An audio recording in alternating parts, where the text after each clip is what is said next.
Hey everyone, welcome back to Alpha Insights. I'm Kristen. And I'm Morgan. Good to have you with us today. We're diving into a practical primer on getting started with Bitcoin and Ethereum. What to know, where to buy, how to store, and the risks to watch. And hey, if you have questions while you're listening, drop them at stockalpha.ai. Exactly. We'll keep it actionable. Real steps you can take today and mistakes to avoid. So first up, the basics. Bitcoin is digital money. Ethereum is similar, but also runs programmable contracts. The tech that makes both work is blockchain, a replicated ledger maintained by many nodes that batches transactions into blocks and reaches consensus. Right, and that consensus model matters. Bitcoin uses proof of work historically, which is why blocks come roughly every 10 minutes. Ethereum moved to proof of stake, so finality tends to be faster, but each network's design affects confirmation speed and cost. A quick important distinction for listeners. A public address is like an account number you share. A private key is literally the thing that controls the funds. If someone gets your private key, they get your crypto. So, the real question here is custody. Who holds the keys? You can keep assets on a custodial exchange, or you can self-custody with a wallet. Both have trade-offs. Exchanges are convenient and integrate fiat rails, but there's counterparty risk. We've seen hacks and freezes. Self-custody gives you full control, but then the responsibility for security is all on you. A lot of beginners start on a regulated exchange like Coinbase, Kraken, or Gemini. Set up their account, do KYC, and trade there. That's a fine way to learn before moving larger sums into a hardware wallet. When choosing an exchange, look at regulatory compliance, liquidity, fee structure, security history, and support. International platforms may offer more tokens, but their regulatory status can be different, so weigh that carefully. Order types matter too. Use limit orders to control slippage. A market order is fast, but during volatility, you can pay more through spreads.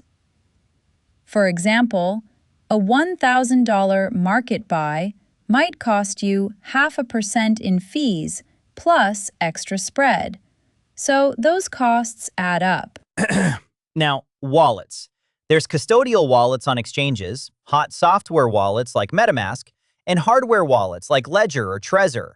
For long-term holdings, hardware wallets are the go-to because the private keys stay offline. Yeah, that's a good point. And practical security steps? Write your seed phrase on paper or a metal backup, never a photo. Use a reputable password manager and enable app-based two-factor authentication instead of SMS. Also consider multi-signature setups for larger allocations. They require multiple approvals to move funds, which is more work but reduces single point of failure risk. Sounds boring, but it really helps you sleep at night. Let's talk fees. Bitcoin transaction fees vary with congestion, sometimes under $2, other times above $20. Ethereum gas can spike higher on mainnet, which is why Layer 2 solutions are so important. They can cut per transaction costs down to cents or low dollars. Staking is another way people try to earn yield. It can generate single-digit or low double-digit returns, but you often lock assets and face validator or slashing risks. DeFi yields can be higher, but they come with smart contract and counterparty risk. Smart contracts are just code running on-chain, so audits and reputation matter. But audits aren't a guarantee. Start small if you're experimenting in DeFi, maybe a quarter of what you move into that protocol, and keep the rest offline. Let's walk through a quick, practical example. Say you want to buy $1,000 of Bitcoin and move it to a hardware wallet. Create an account on a regulated exchange.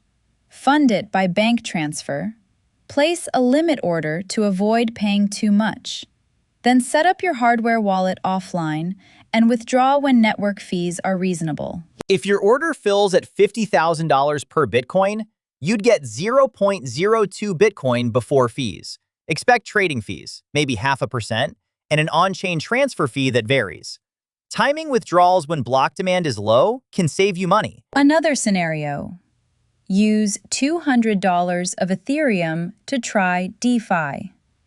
Buy ETH, transfer to MetaMask, then bridge to a layer 2 to avoid big gas bills. Put a small portion into yield strategies and keep the rest cold. Taxes are non-negotiable. Most places treat crypto transactions as taxable events. Track every trade and transfer with a tool, export your exchange statements, and keep records for capital gains and income reporting. Common mistakes people make. Leaving large balances on exchanges. Storing seed phrases on cloud backups or phone photos. Ignoring slippage and fees. And blindly chasing high APY DeFi offers. Mitigations are straightforward. Move long-term holdings to cold storage, use physical backups for seeds, batch withdrawals to reduce fees, use limit orders, and do basic due diligence on protocols. To wrap up, 3 practical next steps. Open an account on a regulated exchange, buy a small amount to practice transfers, and get a hardware wallet for anything you can't afford to lose. Summary time. Crypto mixes technical infrastructure, market behavior, and regulatory nuance. Control versus convenience is the central trade-off. Exchanges are easy. Self-custody is secure, but requires discipline. Start small, document everything for taxes, and treat DeFi as experimental until you understand the risks. Proper setup and a conservative allocation make crypto a manageable part of a broader portfolio. Got questions? We'd love to hear from you. Head over to stockalpha.ai, where you can ask us anything and we'll answer live. And while you're there, check out more market content. Yeah, and we'll be watching the markets today too, so bring your questions. See you next time.